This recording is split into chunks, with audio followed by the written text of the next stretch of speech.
The stock market is probably closer to the truth than the bond market, but to me, the one that's really completely off and has been off for, years now is the bond market. In the past 4 years, I said the stock market guys have been way smarter than the bond market. The bond market has didn't completely miss the whole inflation story. Then imagine 4 recessions that never happened. And now it's pricing an amount of rate cuts that seem completely incompatible with the real state of the economy. Stock markets and risk assets overall are having a really bad start to September. We're returning to the program the day after Labor Day, September 3rd. And the first thing that happens is, the Dow slides 400 points. The Bitcoin price is down about 1%. The NASDAQ composite overall is down 2.5%. So what is causing all this jumpiness and frothiness in the markets? Well, according to some sources, data that came in recently may suggest that the economy is slowing down faster than expected. So is this a one-time event, or is this signaling the end of a bull market? We'll find out with the next guest, Vincent Deluard, who is the Director of Global Macro Strategy at StoneX. This episode is brought to you by Moomoo, but more on that later. Vincent, welcome to the show. Good to see you. Pleasure to be here, David. So I'm reading on CNBC that the market took a leg down Tuesday morning after 2 readings of manufacturing production showed signs of weakness, reigniting concerns around slowing growth within the U.S. economy. S&P Global showed a decline from July to August, while the Institute for Supply Management came in under the level anticipated by economists polled by Dow Jones. So we're talking about manufacturing data here. Vincent, is this true? Is this the end of what could be perceived as an economic boom? And are we seeing the markets reflecting what could be a further slowdown in the economy?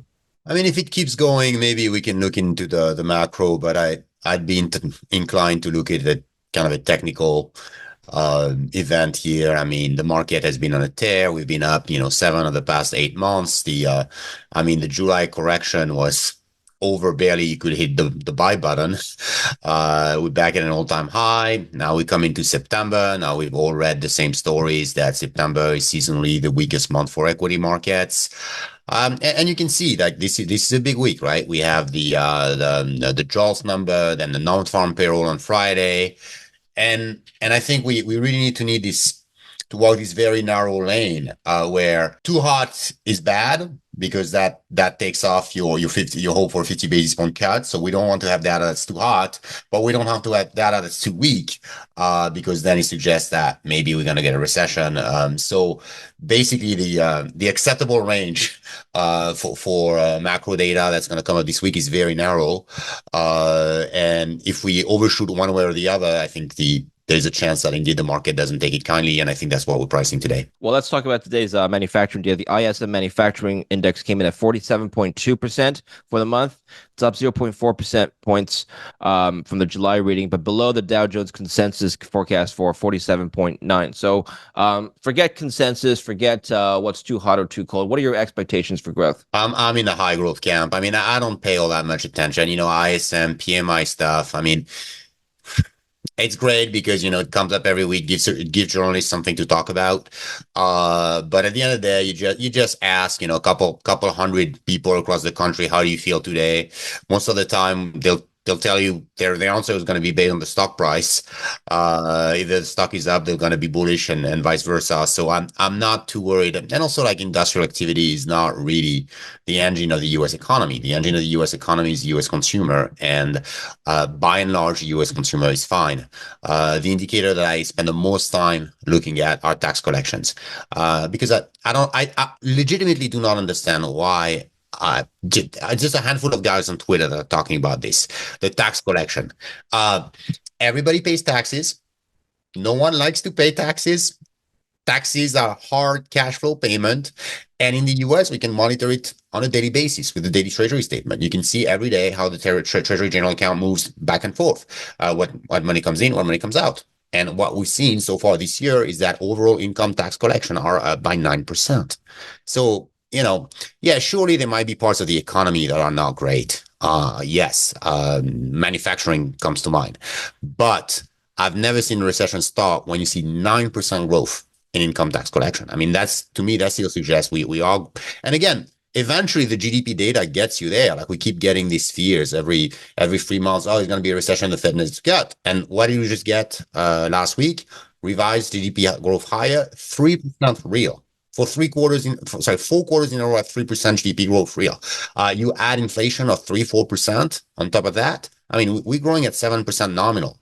And at the same time, we're talking about the Fed doing 50 basis point cuts or, emergency meetings. I mean, the disconnect between what's going on in markets and what's going on to the economy as measured by real-time indicator, in my opinion, has never been greater. Well, let's talk about this disconnect. So, as you pointed out last week on the 29th of August, there was an upward revision of GDP, not talked about a lot on Twitter because I guess bad news spreads faster than good news. Yes. But anyway, like you pointed out, GDP increased at 3% annualized rate last quarter, according to the Bureau of Economic Analysis, and that was an upward revision from the 2.8% reported last month. So the economy grew faster than what was initially reported. So if it's growing faster than what was reported and the stock markets are going up, why is there a disconnect? No, the stock market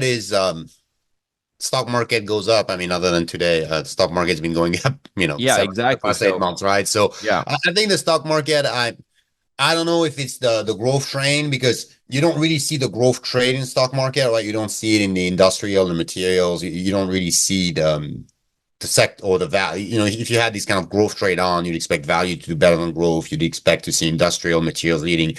That's not exactly what we see. I mean, we had bits of that with the Russell 2000 really outperforming I think the stock market is probably closer to the truth than the bond market. But to me, the one that's really completely off and has been off for years now is the bond market. There is common wisdom, folksy knowledge that the bond market is smarter than the stock market, right? The stock market are these kind of idiots who go on CNBC and are always bullish, and the bond market are these smart guys who know what duration is and can do calculus. I'm not sure. Like if I just look, the past 4 years, I said the stock market guys have been way smarter than the bond market. The bond market didn't completely miss the whole inflation story. Then imagine 4 recessions that never happened. And now it's pricing an amount of rate cuts that seem completely incompatible with the real state of the economy. Well, when we say that the recession never happened, technically we didn't have a technical correction, 2 quarters of declining GDP. But can you make the argument that a recession hasn't happened for everyone, meaning some people in the economy hasn't struggled with layoffs and weaker earnings growth and so on? Yeah, that's just called an economy. At some points, some sectors do better than other, and an economies and mechanism that allocates resources, and some sectors shrink, or expand. The term is a rotating recession, which is to me just an expansion, because if the parts that are growing are bigger than the parts that are shrinking, net you are growing. So yeah, I'm not questioning that there are parts of the economy that are not great. Of course, manufacturing is not going to be all that great because the dollar is very, very strong. We face a lot of competition from China. Foreign demand is quite weak, so that's an area that's but again, it's not catastrophically weak because we have a lot of government support, right? At the same time, we have a lot of capital expenditure. Same thing, housing. Yeah, we had a lot of hikes. So, new home starts have fallen, but again, not as much as you would think. And then there's probably some weakness at the low end. Like if you look at credit card delinquencies, yeah, I mean, surely the inflation, if you're on a minimum wage and you've had this 30% increase inflation in the price level in 4 years, I mean, you're hurting. It's no question. But if you look at the big numbers, like what makes up the bulk of American consumption, it's fine. I mean, you look at TSA crossing. We have a record amount of TSA crossing. The biggest week was Independence Day, and then Labor Day just was extraordinarily strong as well. You look at cruise lines. Cruise lines are killing it. Like in what recession do you see people going on cruise? Yeah. And what I like about cruise is it's kind of like I'm not talking the fancy cruise where you go to Antarctica with billionaires. Like I'm talking about like Carnival, right? I mean, like Okay. you go with a family. This is the quintessential discretionary spending of the middle class. Yeah. That's where the bulk of the money is, and that part of the economy is still okay. The cruise indicator, right? How many Yes. people taking cruises indicating slowdown or growth in the economy? Okay, well, you told me offline that the economy is fine. You wrote to me in a note that the summer sell-off earlier from the earlier part of August, the first week of August, was not an economic event. It was more of a specific market event. It's not indicative of where the economy is headed overall. Can you elaborate on that? No, I think we are in the narrative producing industry, right? I mean, we go on TV and then being asked, okay, what's happening, and sometimes the answer is more buyers than sellers, and there can be market events that are not necessarily economic events. I mean, if I were to make an explanation of what happened this summer, and I think the timing bears it's about Japan. It started when the Bank of Japan kind of surprisingly, hiked rates by talk about a hike. 10 Yeah. basis point of zero, right? But Yeah. by their standard, that's a hike. And then more importantly, effectively, because their balance sheet is so big that when they roll over, they don't roll over the full thing, right? So it's effectively quantitative tightening, and that surprised the market a little bit. We had a lot of people who were short the yen, long the peso, long the real, actually not so much, but probably long US tech. And when that happened, that really unwound brutally, and that happens every time. I mean, you had yen carry trade unwinds. I mean, I counted 10 in the past 15 years. So this is not a rare event, but it's a market event. And then it ended when the Bank of Japan, kind of walked back, and they started, sending people to say, hey, that's enough. And then that's when we had this, almost in a week, we made up everything that we'd lost. So that's kind of consistent with not everything is about the economy. Sometimes it's about trade, positioning, and technical factors. So you think that and you also wrote to me that the Fed's cuts, I guess that will happen as of this month, will be an overreaction in hindsight. Yeah. Why is that? Well, first of all, let's see what they do. I think they're going to do 25. I mean, I think 50 is completely crazy. I think also General Powell is kind of he's not an extreme guy, right? I mean, he'd rather do 25 than wait and then do 25. I mean, there's really no point in doing 50. But if he does 50, I think that would be a massive overreaction. And again, the reason is simple. Real GDP growth is at 3%. Inflation is still at 3%. If you look at super core inflation, like the core services, ex housing and ex shelter, it's at 3.5. So still quite far off from the target. The unemployment rate, has come up a little bit, but that's mostly because of immigration. If you take a kind of if you zoom out a little bit on the chart, we're basically for full employment, we're at 50-year low unemployment rate. So why do we need, 10 rate cuts? I mean, as far as I can tell, the economy has perfectly readjusted to this higher level of interest rate. We have, growth that's stabilized above potential. So again, an adjustment cut, I can understand. Like we've done that in the mid-90s and late 90s, okay, well, maybe things are, just to be safe, I think that's kind of his argument, right? He's a bit high. So he's like, yeah, I can take off a little bit. Okay, that's 2-3 rate cut stops. That's not 9 rate cuts. The market's pricing, I think, 10 by the end of December. That's where the disconnect is. Well, what do you think inflation is going to be by the end of the year? Lower or same? I think we bounce around where we are, and then maybe a lot of that is dependent on political scenarios. I think either way, we are looking at very inflationary policies going forward. With Trump, it's going to be the tariffs, and the tariffs, China doesn't pay for the tariffs, right? The U.S. consumer pays for them. So, if we slap a 60% tariff on everything that comes from China, you'll see it at the price of Walmart. And then we'll have, obviously more deficit spending, tax cut, no taxes on Social Security, exemptive debt. So that's the Trump side. And then on the Kamala side, you have raising the minimum wage. You have giving everybody who wants to buy a home $25,000 to do so. You have various also the same tip tax cut idea that she took from him. So either way, we're getting another fiscal shock, and we're getting this fiscal shock at a time when the deficit is 6% of GDP.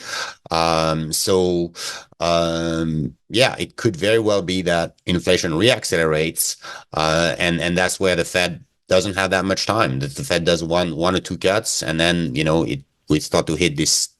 Maybe not reacceleration, but at least stabilization of inflation at 3%. And the bond market, once again, will have to scale back. Before we continue with the interview, I want to tell you a little bit about a great platform for executing your trades. Today's sponsor, Moomoo. Moomoo is a robust platform tailored for both beginner and seasoned investors, featuring real-time market data, advanced charting tools, and customizable alerts. It keeps you ahead of market trends. With data-driven insights and effective trading strategies, Moomoo helps you make informed and confident investment decisions. For U.S. users, use my link to open an account and make a qualified deposit to get up to 15 free stocks and enjoy a limited time 8.1% APY on uninvested cash for 3 months. You can also earn up to $300 cash rewards when you transfer your portfolio over. If you're in Canada, you can also open an RRSP or TFSA account with Moomoo without any minimum fees, allowing you to maximize tax benefits. Compared to other platforms that charge up to $9.99 per US stock trade, Moomoo offers a significantly lower fee of just $1.99. Make sure to use the link below to take advantage of these bonuses now. So what do you mean? Sorry, what do you mean by scale back? Price out the cuts that it like as it's done. Remember, like we were there 9 months ago. 9 months ago, we were predicting 7 rate cuts for 2024. I mean, as far as I know, it's September and we had zero. So, by the way, is quantitative tightening over? Because I asked this question because several people have pointed this out to me. The M2 money supply in the U.S. has now, on an annual percent change basis, has now ticked up to positive territory once again. It was negative, and now it's at positive growth, 1.25%. So it doesn't look like they're tightening their balance sheet. What's going on here? Well, so I mean, if you define quantitative tightening in a narrow sense, the Fed is still shrinking its balance sheet, right? Albeit at a slower pace than before. But so if we define it as the technical definition, I would say no, there's still quantitative tightening going on. It's slower. The Fed has been, has communicated very extensively that it's going to be very prudent when it comes to managing reserves in the economy. It really doesn't want to break something. So I do think that at the slightest sign of trouble in the repo market or in funding markets, they will indeed end quantitative tightening. But it's not over yet. Now, what you're talking about, which is really concept, but not exactly the same, is growth in M2. So M2 is basically money, bank deposits, and a couple other things that is impacted by bank credit. And that's very interesting that it came back up. I think it's about, it contracted, it expanded massively during COVID, obviously, because we injected a bunch of money into the economy. Then QT, higher rates, banks cut lending, it went negative, but now it's back up. And I find that fascinating that we're talking about cutting 10 rate cuts when you actually see bank credit growing again. You see, if you look at the survey office, loan officers survey, bank lending standards are easing. So you could actually see that the effect of the monetary hike, the long and variable lags that we keep talking about and we never see, we've already had them. We're out of them. We're actually going back to a world where people have adjusted to this higher rate. Banks are making loans, customers are taking these loans, and the money supply is growing again. But that's coming from the private sector, not from the Fed's balance sheet. Do you think that the Fed will cut more or less than expected going into 2025? I mean, forget what you think they should do. Let's talk about what they will do. Well, I think they want to cut, no question about that. Yeah.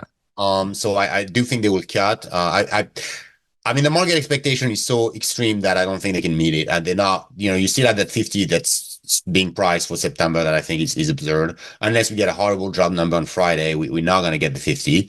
And then I think they will still want to cut, but they won't be able to. So what do you think is going to happen to both the short end and the long end of the curve and ultimately bond prices? You're going to have to remove these cuts from the short end, right? I mean, it's mostly in the short end at this point, right? I mean, I expect, short-term rates to get higher. The question is whether the long end moves with it or not, whether we get a kind of a flattening of the curve or kind of a, everything moves up at the same time. I personally think everything's going to move up because inflation is not going to slow, and we're going to have to start thinking, oh, okay, this is the new normal. Like 5% on the 10-year is not that crazy. But I could see most of the action, at least at the beginning, focused on the short end. Let's move on to another theme that you wrote about in your StoneX report. You said that the euro is the new yen, 5 reasons for a new carry trade. The carry trade is about to move from Japan to the West's weakest economy, the Eurozone. The yen is cheap and the euro is not. The market expects too many cuts from the Fed, which we talked about. Latin currencies are competitive, and the French political crisis has resumed after the political Olympic truce, and France may not have a budget next year. Interesting. So let's talk about why the shift in the, I guess, expectations for where the next carry trade may happen. Yeah, first off, uh, there's always a carry trade. You saw a lot of these reports. Oh, the carry trade is over. No, the carry trade is not over. The carry trade Right. is the sense of market, right? Well, You buy let's something, define for the viewers what we're right? talking about here. What is a carry trade?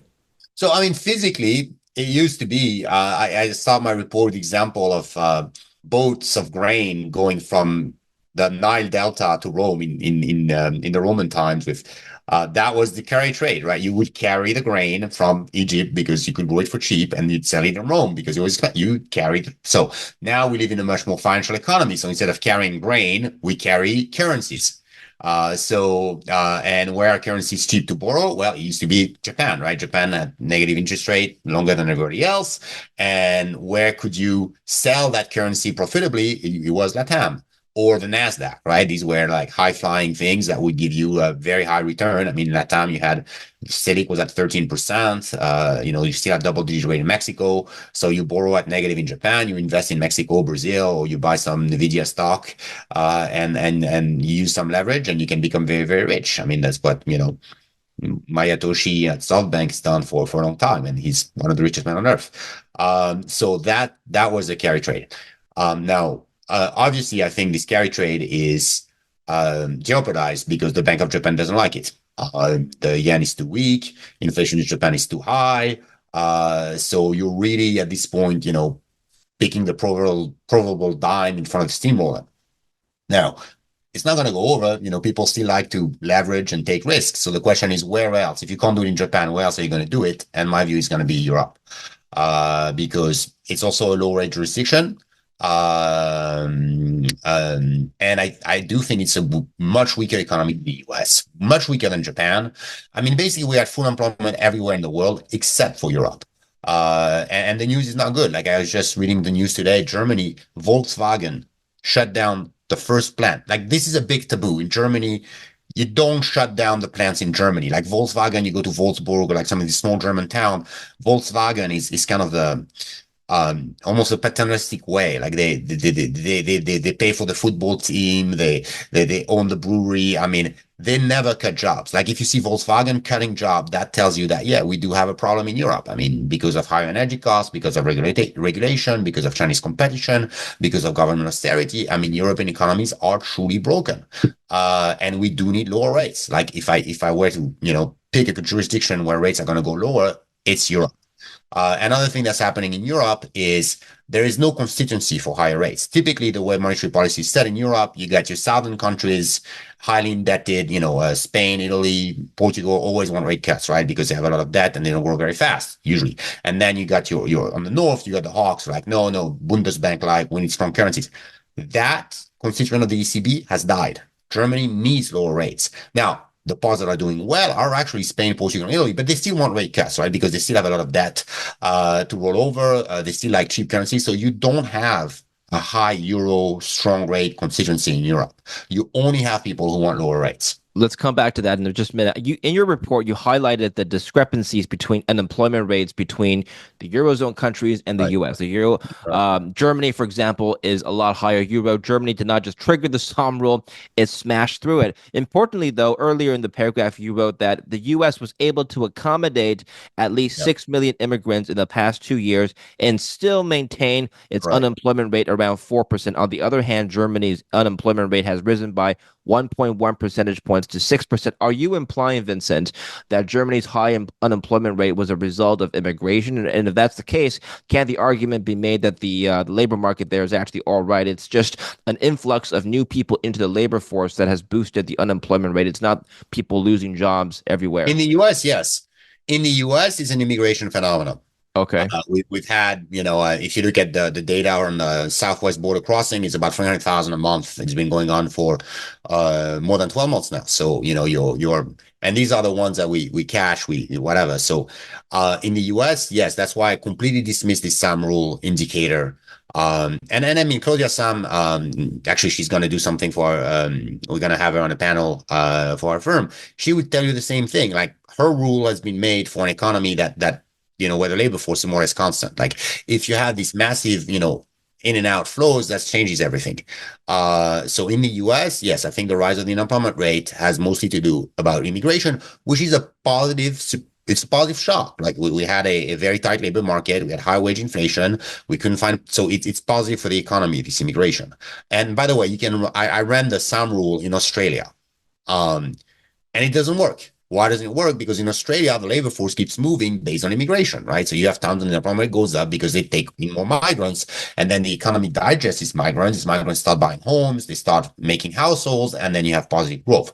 I think that's what's happening in the US. Now, Europe is a different story. In Europe, it is a demand problem. You look at car production in Germany has not recovered from the COVID level. It's actually much lower.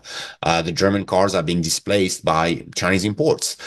Same story for chemicals. I mean, a lot of the things that, Europe excelled at made sense when we can get cheap gas from Russia. Without that cheap gas from Russia or the very strong demand from China that we used to have, it's not really competitive. And in Europe, it is truly the unemployment rate is a sign of economic weakness, not a positive supply shock like in Europe. So that's why I could see, like in the US. So that's why I could see more rate cuts in Europe than the US. But yet, you look at the futures market, it predicts the exact opposite. It says, the Fed is going to cut like 10 times by December 2025, and the ECB only 4 times.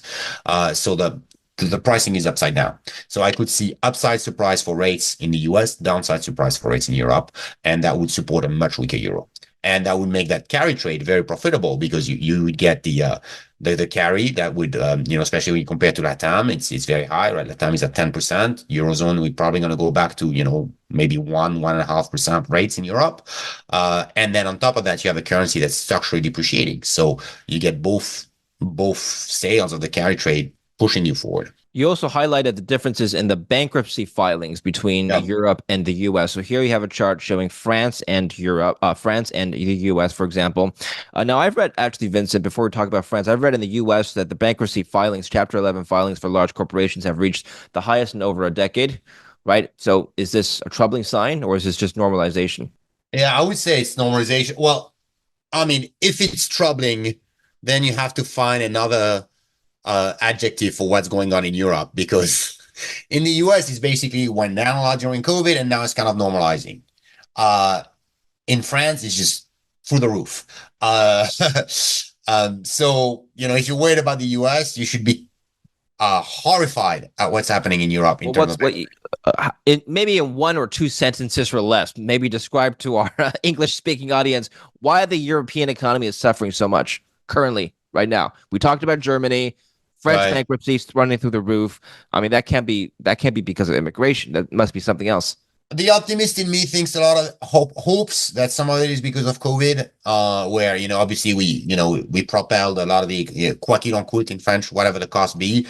So as in the US, the government subsidized, and a lot of people created companies to kind of, same in the US, right? I mean, it was a ripoff, right? I mean, all these people, getting PPP loans with companies that did not exist. I mean, the Small Business Administration did not have the capacity to handle all these flows, and just ended up giving a bunch of money to companies that really did not exist or didn't need it. So I'm hoping a lot of that is just the normalization of this. Um, in France, I suspect a lot of it is also the shock of energy prices. I mean, you want a bakery in France. I mean, your electricity bill was multiplied by 4 last year because of the Russia-Ukraine war. And yeah, the biggest input for bread is actually energy. It's not wheat, because you gotta heat up the oven, right? And these are like tiny margin business. So a lot of them are going to, and there were temporary subsidies. Okay. In France, we always do that. Well, we're going to help you out. We're going to help you out. But then after 2 months, it stopped. They were like zero interest rate loans. So a lot of these things are slopping. We kind of try to push it up as much as we could. And now we are facing a deep budget crisis in France. Very deep. I mean, we have basically not enough tax revenue, too much spending. We have to cut, and I think that's what we are seeing. That's why it's this widespread explosion in bankruptcy filings in France. And I think it's going to get worse because at least for the summer, we had the boost of the Olympics, and then that kind of cyclical thing is pettering out now. All of that, what you talked about, all of that. Can that happen in the U.S.? Will it happen? No, because the US has cheap energy and it has a government that can spend its way through these kind of problems. Well, we'll just blow the deficit up, and in France we can't because we have we have to, we can't print euros. At the end of the day, So we have to ask the ECB to print euros for us. do you think these European countries would be better off without the Eurozone if they could issue their own monetary policies? Yeah, I generally think having sovereignty is better than not having sovereignty. Yes. Uh, Okay. So, what is the direction then? Do you think the Eurozone will eventually have to be dissolved? This is a long-term, topic, it's but yeah. Yeah, it's kind of funny. It's one of these things where you need to dissociate from what you think should happen, what is good, to what will Right. happen. Yes. And that's very much a minority opinion. I mean, I've always thought the euro was a very bad idea. And that and even the people who designed it knew it was poorly designed. The idea was that it was so poorly designed that eventually we'd have to fix it. Now the fix never happened. We kind of like, stuck in the middle of the river here. So I'm not a big fan of it, but that doesn't mean it's going to break anytime soon. I mean, at the end of the day, for it to break, you need, the political will to do so, and that will is not existent at this point. Okay. So, what will happen when the euro carry trade unwinds? Well, let's go through the euro carry trade first, then Yeah. eventually maybe it will unwind. But Yeah. I think for now we're in the phase where it will, yeah, that it will be kind of like the new Japan. For 20 years, Japan was the whipping boy. The growth was always lower in Japan than everyone else, and the Japanese banks always had to pay a premium when they borrowed, and the Japanese people always had to be apologetic about the state of the economy in international meetings. That's what's happening to the eurozone. So and the euro could get cheaper. Like the yen at 160 is ridiculously cheap. I mean, I was in Japan earlier this year. It's like amazing. Wow, you can eat like a king for like, $20. The euro at 1.1, 1.12 is not cheap. So I think we can have this process for a very long time of weaker euro, especially if, as I expect, we get a full-blown political crisis in France, which the market is not pricing. Like we got this nice distraction of the Olympics, and yeah, it was okay. Some people said things about the ceremony, but overall, it was good. But we are getting to a situation where the largest debt market in the Eurozone is France. Okay, it's not Germany because of get much more debt. And that debt market is the most internationalized, right? I mean, the Italians have a lot of debt, but they own it. The French, the debt is held by, a lot of them is actually held by Japanese investors. So we are getting to a situation where we've blown the deficit. We don't have a government. We're going to have mass protests. We're going to get a downgrade. From sovereign rating agencies, and we have the commission is getting after the French government, and again, France is too big to be bullied. Like, yeah, Greece, Portugal, these things don't matter at the end of the day. But if it's France, it's a different problem. It can take down the euro with it. Any speculation as to we're just speculating here. Any speculation as to what will happen once the French takes down the euro, right? But by taking down, I mean, global ripple effect. What are we looking at? but by taking down, I mean taking down the value of the euro, not Yes, I necessarily. understand. I understand. Yeah, Right. yeah. No, what happens is just an impoverishment of Europeans, which is a process that's been going on for 20 years. I mean, if you look in '06 or '07, and that's when I happened to cross the Atlantic for the matter. I mean, you're at 1.6 against the dollar. If you adjust it for PPP, the living standard was very close between Europe and the US. And now, if you look on a per capita basis, the standard of living is double in the US and stagnated in most of Europe. And that's the result of, bad policies, having a suboptimal currency and very, the crisis that we're in. And I think it can keep going. And much more so, I think if we see this kind of yen, because the weakness of the yen was due to the carry trade. Like the carry trade is self-reinforcing, right? Because you borrow in the cheap currency and then you sell it in the market to buy the high currency. So it makes there's a self-fulfilling aspect to it. That's why it goes for a long time and then it resets very, very brutally. But while that process happens, it's a self-reinforcing mechanism. Let's finish off on the U.S. markets, and ultimately, what do you think is going to happen to the stock markets going into the rest of the year? Do you think this sell-off that we're seeing just today is just a market event, like we talked about, or is it indicative of a larger economic event? And ultimately, basically what I'm trying to ask you is, are we getting a recovery from today? I'd be inclined to, for now, just seeing it as a market event. I now it could be, like I said, the path is very narrow. Right, you need the data to be not too hot, not too cold. And my view is that the data is going to be too hot. We're going to get a good job number. We're gonna see that all this recession panic of the summer is going to go away. Paradoxically, I don't think that's good for the stock market because that removes the promise of these big rate cuts. So I think we see more of the kind of market action we saw this summer when you see the Russell 2000, so some parts of the economy outperform, and the kind of like more speculative, large cap growth stocks that will suffer from seeing these rate cuts being priced out. Very good. And asset allocation, are you sticking to the 60/40 or are you suggesting something else? Well, I've long thought the 60/40 is a bit of it's a corpse at this point. The 60/40 portfolio works basically when stocks and bonds move in opposite direction. That's what's great, right? Like if you think about what happened in 2001 or 2008, stock went down 50%, long-term treasuries went up by 30-40%. So if you have a 60/40, you went down 5. That's the beauty of a 60/40 portfolio. Why did that happen? Because we had no inflation and because the shocks that we had were deflationary shocks, right? After 2000, it was very deflationary. 2008, we had basically 10 years of, so when stocks go down, bonds go up because, bonds are deflationary play, stocks are inflationary play. I think we're in a different world now. We're in a structural world of structural inflation. And in this world, stocks and bonds are positively correlated. So your 60/40 portfolio doesn't diversify you at all. So within that framework of a generally broken 60/40 portfolio, I think bonds are the weakest part. Because stocks, they're a nominal claim, right? I mean, earnings go up with inflation. You have stocks are a real claim. You own a portion of a company that makes something. You own a portion of the fixed asset on the balance sheet. So you own some, in a bonds, you just own a promise that's denominated in nominal dollars. So I am a lot more worried about bonds, especially given all these rate cuts expectation right now. Like when the 5 year, when the 2 year gets to 5% or the 10 year gets to 5%, I can see a case for treasuries.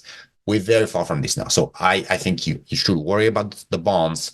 And then, maybe replace that. I mean, cash still pays 5%. That's always a good idea. Obviously, precious metals have done very well. I expect them to keep doing very well. But I think the most vulnerable place of assets are bonds. Okay. Very good. Thank you very much, Vincent. Where can we follow you and StoneX? So you can follow me on Twitter. X now. Yeah. Except if you're in Brazil, in which case I'm sorry for you. My handle is at Vincent Deluard. VINCENTDELUARD. And then StoneX is the biggest firm you never heard of. We're a Fortune 100 company. We are 100-year-old. We're, very big across many asset classes. So if you're already a client of us, ask your sales rep to receive my stuff or reach out directly to me. And if you're not, if you go to my Twitter handle, there is a page where you can register for a free trial of my reports. And then, podcast, man. I mean, it's, you and I have been on that journey together. And I think, it's made very, very good conversation. And it's a great way to, exchange ideas and, share with the public. Well, I appreciate you coming on our show today and sharing your thoughts with us. So we'll make sure to put your links in the description down below. So make sure to check out Vincent's work. Thank you very much, Vincent. I'll speak to you again soon. Pleasure, David. And thank you for watching. Don't forget to like and subscribe.